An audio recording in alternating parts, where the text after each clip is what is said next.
Nous sommes là ce soir parce que il y a de cela quelques années, vous vous rappeliez donc que Rodwoko avait pris feu à cause donc des branchements anarchiques qu'il y avait ici. Et certaines personnes même avaient des groupes qui fonctionnaient au diesel et qui a occasionné donc le feu ici. Depuis la reconstruction, notre objectif, c'est de faire de telle sorte que nous ne tombons pas dans les mêmes travers et dans les mêmes difficultés. Alors nous avions été approchés par le président donc, de l'intersyndicale ici, qui nous a demandé de les accompagner en matière de branchement. Parce que non seulement le coût n'était pas accessible à tout le monde, mais encore techniquement, ce n'était pas évident dans certaines boutiques. Et on leur avait promis en son temps de faire de notre mieux pour les accompagner. Alors aujourd'hui, c'est chose faite. Dans le cadre donc, du projet PDCL, avec 7500, les commerçants de Rodwoko pourront avoir donc un compteur prépayé avec un caisson bien isolé pour pouvoir éviter tous les problèmes et faire de telle sorte qu'ils aient les conditions idéales.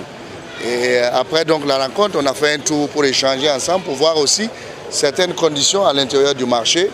Et je puis vous dire que j'ai vu vraiment des braves commerçants, des gens qui sont dans la résilience, malgré les conditions difficiles, ils ont toujours trouvé donc les moyens pour faire avancer. Vous savez, Rodwoko, c'est le poumon économique de Ouaga. Aujourd'hui, il y a des centaines de milliers donc, de familles qui vivent à cause de Rodwoko. Et donc, c'était important que nous essayions autant que faire se peut.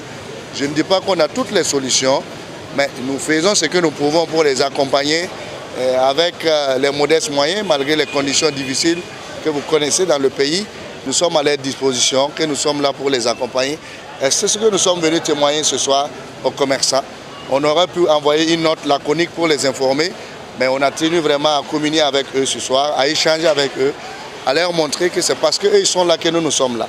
Et leur dire que nous reconnaissons à sa juste valeur leur importance dans le tissu social et économique du Burkina Faso.